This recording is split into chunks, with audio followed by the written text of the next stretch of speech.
Welcome again, everyone. This video is going to be a little different than the ones I've posted before. I'm going to be sweating a video that a subscriber sent in.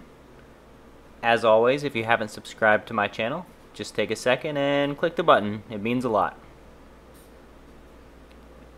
At various points in this video, I believe we're going to be playing up to 5 tables, so might be a little difficult to keep up with in some spots. At the top right, opening with the ace-10 of diamonds. Perfectly reasonable open.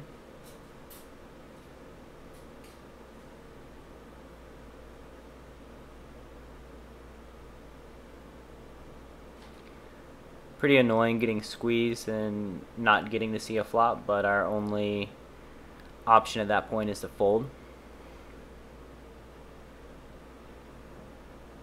As a little aside here, like with the jack tray, I think there are times that we can play hands more profitable than like situations present themselves where we can exploit other players.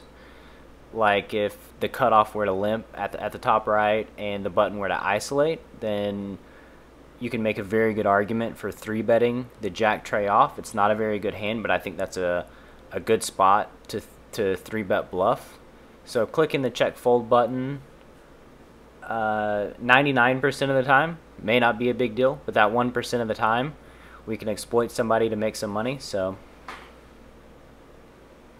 I don't really like the flat here with the jacks out of position 3-ways. I think that we should 3-bet. If it were heads up, then I wouldn't mind it as much, because we can strengthen our out of position calling range, and especially versus an under the gun raiser. But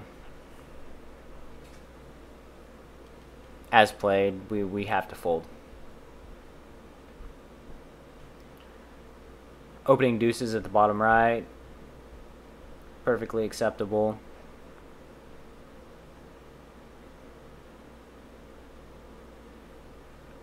Not a very good board to continuation bet on. I would just check and fold. And one thing that you can really start to understand is that when you call in position in spots like that where a wet board comes down and the preflop raiser doesn't continuation bet, you can really exploit his checks, because when he checks in that spot, he's folding a huge percent of the time, 90%.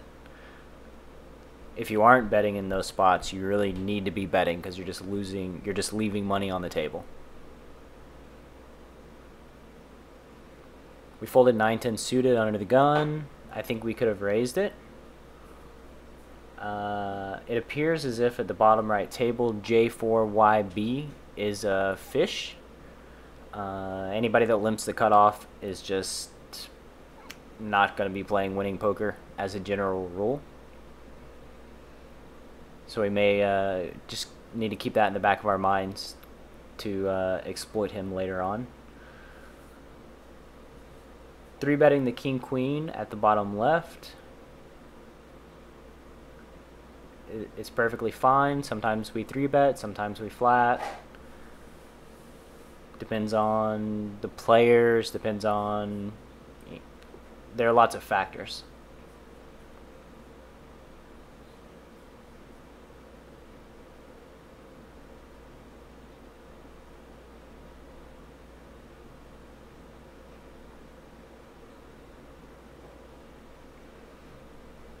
Min opening ace king off on the button, assuming that we min open our entire range. I would like to 4-bet a little bigger. I think we can 4-bet 3x at this particular depth.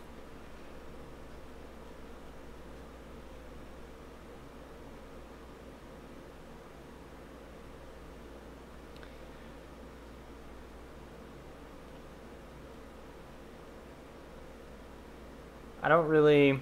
It's kind of an annoying spot with the ace king there on the queen high board. I probably actually just go ahead and bet that flop. And he's repping so thin on the turn. I don't really know what to make of it. I think he's gonna peel somewhat wide because of our small 4-bet at this depth. So you can make an argument for flatting the turn, appearing as if you have a hand that wants showdown, and then when it's checked to you, throw out some sort of small value bet, but folding's okay too. Folding the check raise with the king jack. I believe that's our only play. We're not doing very well versus his whole range. I think this folding the 6-7 suited under the gun, that's a hand that I normally open with, but with there being dead money, it makes me less inclined to open with it under the gun, because my feeling is that when somebody opens against dead money, they're doing it a little lighter than normal, so players are apt to combat me with a little worse hands.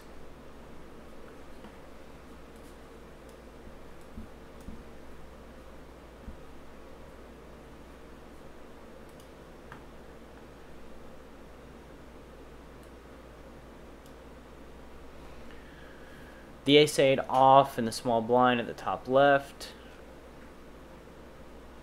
I prefer limp raising a lot of the ace-x hands just because they're so hard to play out of position against somebody that is going to combat you, that's going to float and put pressure on you.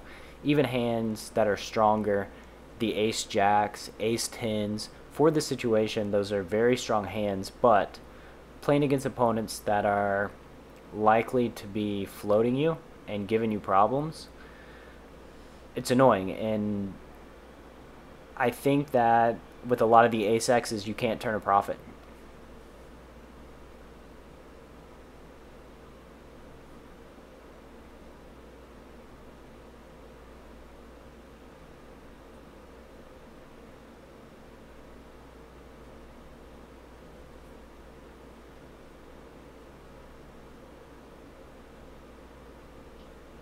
Not really very much going on right now, but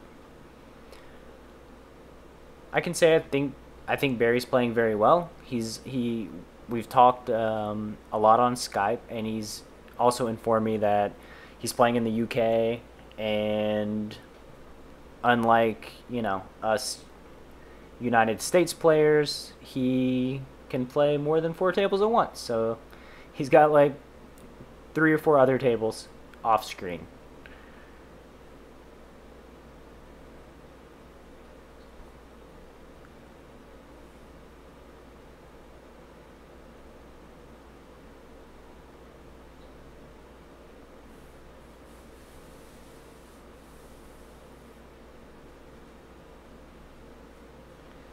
If you have a video that you're interested in me reviewing, you can send me a message on YouTube. You can send me a message on Skype. My name is Wahoozle, Wahhoozle. Probably going to review 5 to 10 videos of 30 minutes long a piece.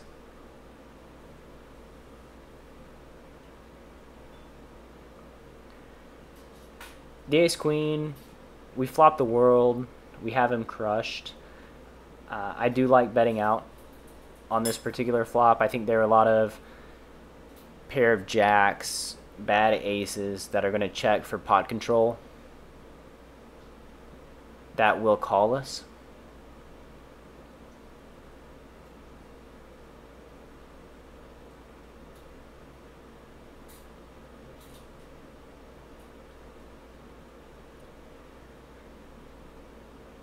And we're moving over a heads up table right now. Pocket trays, obviously we open.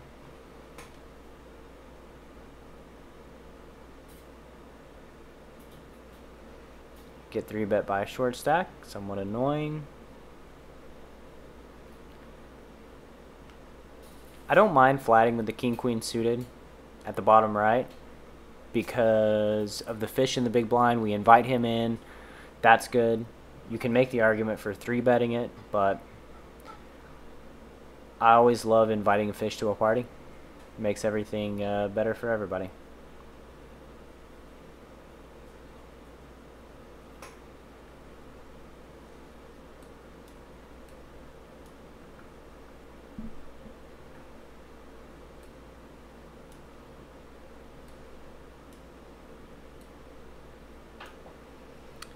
The 5-6 suited.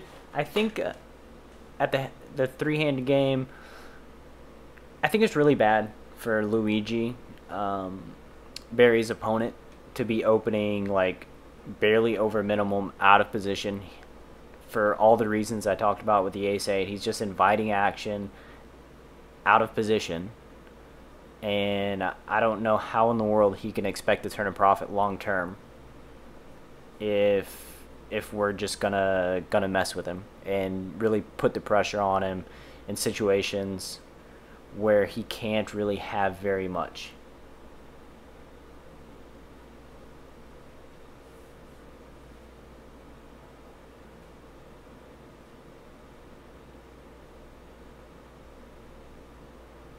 And a little later on in the video, oh wait, this ace's hand right here.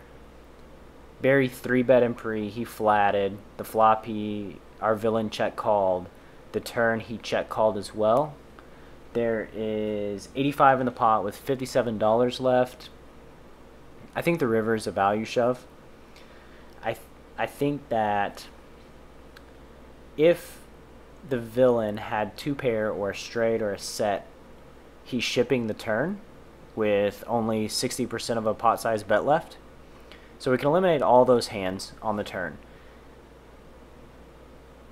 Also, if the villain doesn't believe we're going to be shipping the river for value light, like if we have queens or jacks on that king river, he's inclined to ship the river because we're simply just not going to bet if he did have some sort of pair and backdoor flush draw. So I think we can eliminate the backdoor flush draws for the most part. The only hand that we have to be worried about would be king 10, and that hand also may ship the river for value as well. Maybe not every time, but some percent of the time it's going to. So I would say it's a pretty safe assumption that we have the best of it, and I think I would value bet the river. Queens on the button, 3-betting. I love the spot. I think that when we 3-bet on the button, it looks way weaker than in other spots. The ace-queen hand with 70% pot size bet left.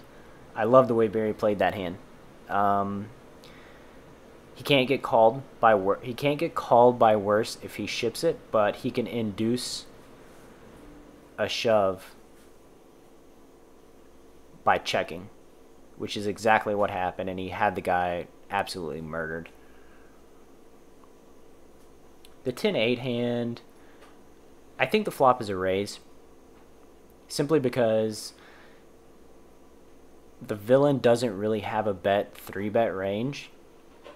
He may bet 3-bet with aces, maybe with ace-king, but ace-king is sort of iffy in that spot. I think he probably just flats with ace-king, and he may just flat with aces as well on king 9-7 rainbow.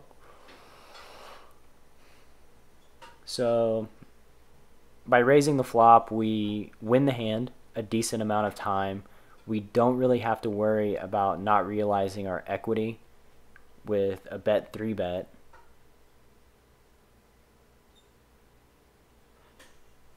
And if we break the turn, then we can take a free card. We can also pick up hearts. Like, there are a lot of good things that can happen when we raise. The tens.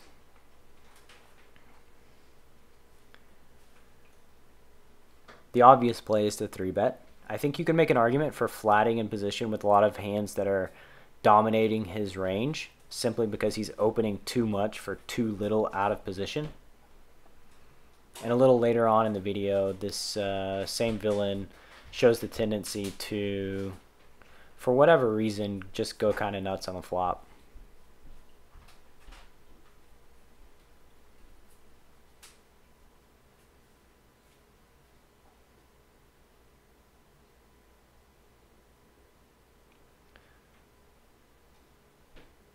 Ace-6, when the villain raises, yep, we just call. That's the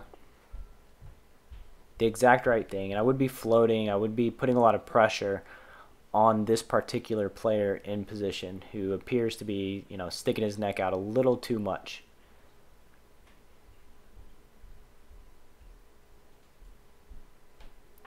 On this type of board, I wouldn't expect anybody with a reasonable continuation bet range to continuation bet without some sort of pair, some sort of equity.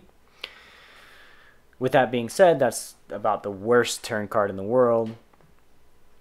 The river is now 7-8 beats us, 7-9 beats us. Not a great river either, as it turns out. I think this particular villain, frankly, I just don't think he's very good. And I think he's just showed a tendency right there to continuation bet a little too much. So in the future, I'm pretty sure this guy's a regular. I would like to take advantage of that fact. King Jack is really at the bottom of my peeling range on the button at the top right, but that's a pretty great flop for us. Pretty annoying getting 3-bet with the 10s at the bottom right. I don't mind a check back on the top right. Yeah, that's... And the villain bets pot. We're just going to fold the 10s. That's a good play. Since we check back the turn, our villain can be value betting worse, or they can be value betting quads. We have to call the King Jack. There's just nothing we can do. But very good check back on the turn for pot control and to get value out of worse hands. I don't think worser is a word.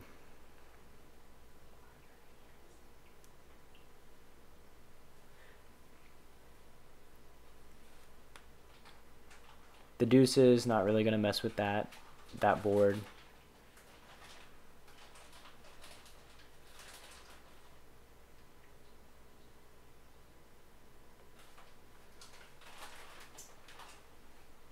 Our plan, if we face a bet with the 4s, would be to check call, because this guy seems to be just firing blindly. A seemingly bad river, but I would still call the river too. At that point, I don't think he's got diamonds. He's either got a king or, he has nothing. And it's pretty unlikely that he has a king. King 8 off. Definitely appeal versus this guy.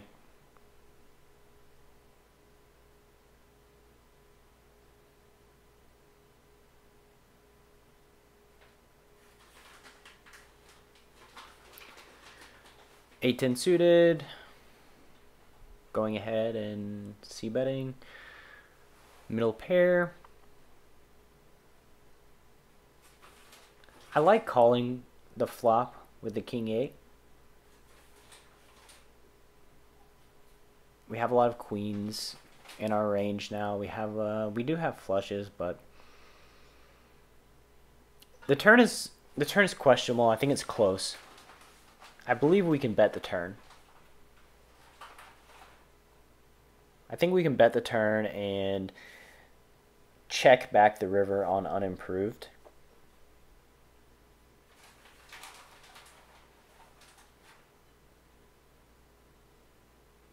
I think that when the turn goes check, check, and we get a bet out of him on the river, I don't think we're actually ahead that often, despite the fact that villain's betting very thin on the flop.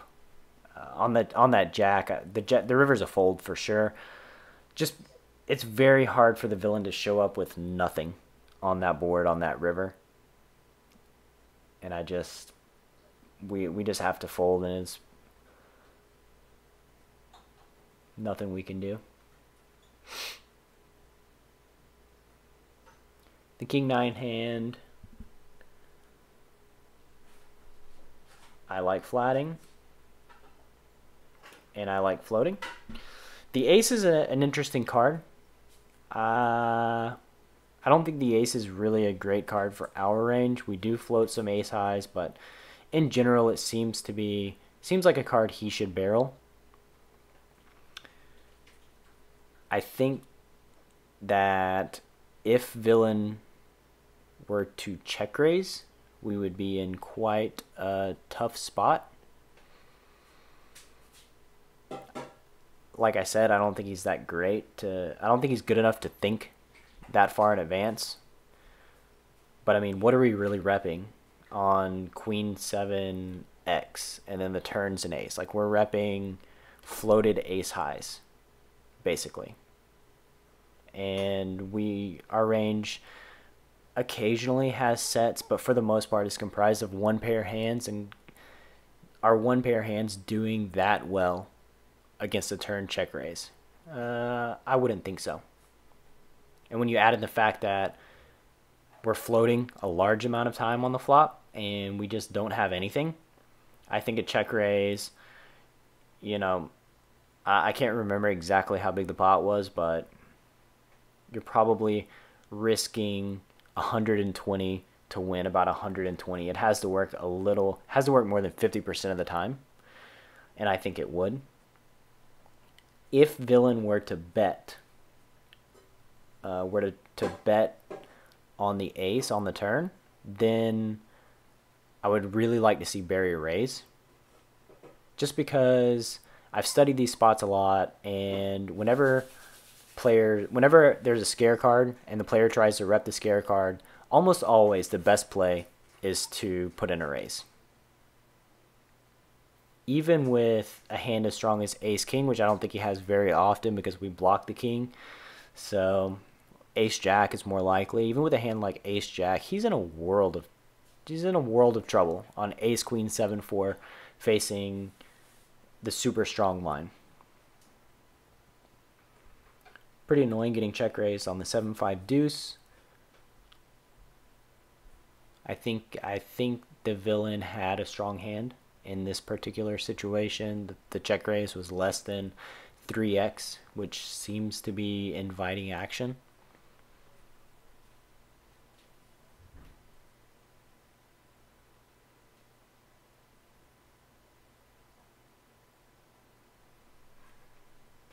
Minor break in the action right here. Opening king 7 off.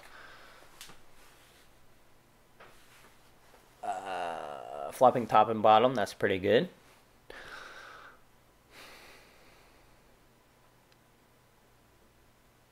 C-bet sizing is fine. I don't really expect to get raised very often here, and as you can see, we do get raised. What is the villain repping on king 10-7, 2 diamonds, after calling a min raise pre? Like, is he repping a set? He can't have a set. So he's repping king 10, which also may very well 3-bet. 10-7, maybe. Like, and a crap load of draws. But as it turns out, villain just check raised on a super wet board and gave up on the turn. And I think that's very important to take a note of in the future, because on those types of boards, when we do face aggression from that particular player, we can discredit him. If he doesn't bet the turn, we can just fire a small bet on the turn and pick up the pot. So not the worst floating, not very good floating opportunities in the future.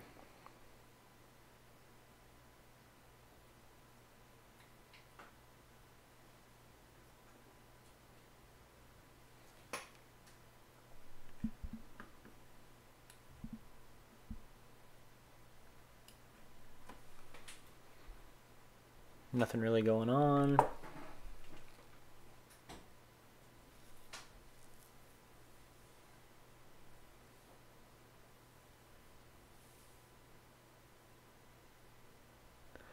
Through squeezing with the king 10 off. I think that's reasonable some amount of the time. Ace 9-4, super dry board. C-betting a small amount. The only thing that you have to be careful about when choosing the small continuation bet sizes is that for the most part when I'm faced with them, basically they're saying on a dry board either they have it or they don't. Well, guess what? Most of the time people don't have it. So if there's 20 in the pot and you c-bet 7, that means there's $27 at stake. If I raise you to 30, that raise doesn't have to work that often to be profitable. So there's $14 in the pot at the bottom left. Villain bets $2 after checking back the flop. And now they ship. They're really not repping much of anything at all. Barry does a very good job here. I mean, the villain's going to bet a flush draw, so he doesn't have a flush. We can rule that out. He might bet a jack on the flop. And the fact that they bet $2 on that wet board into 14 is just not indicative of trip jacks to me. So basically they're repping absolutely nothing, which is exactly what they had.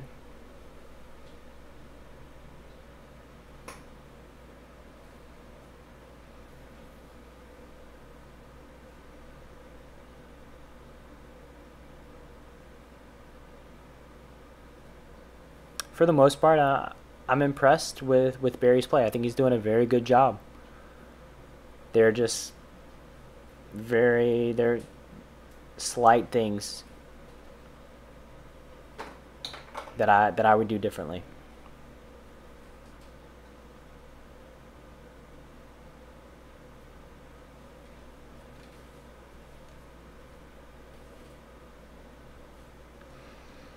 Again, in the blind versus blind spot with the queen jack suited, this is the reason why I personally like limp raising, because we get 3-bet and it's just super annoying. Like ace 9 tray, we don't know, like it's very hard to proceed versus in position aggression. And with the queen jack in that spot, and our opponent c-bet did one of those small c-bets like I was just talking about, we do have blockers to ace queen and ace jack, so I don't think it's the worst to throw in a check raise versus his a range that appears to be polarized to not much equity and obviously lots of equity. Some percent of the time we need to be check raising. We need to be combating with hands like queen jack in that spot, simply because we have the blockers. We're getting a really good price to bluff.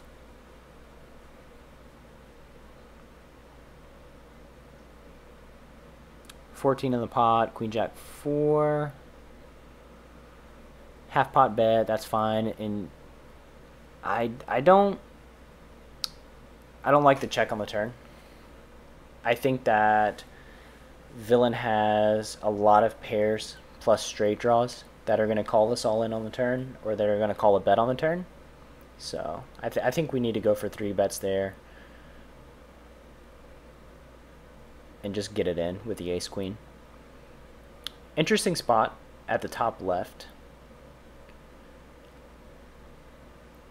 We called with top pair. Now we're turning top pair into a bluff, which I think is going to work a pretty good percentage of the time. And I actually talked to Barry about that hand, and he told me he wanted to make it clear that he was repping the nuts, and he didn't want to put in 2 bets because he felt like he ran into the nut flush often, so that's understandable.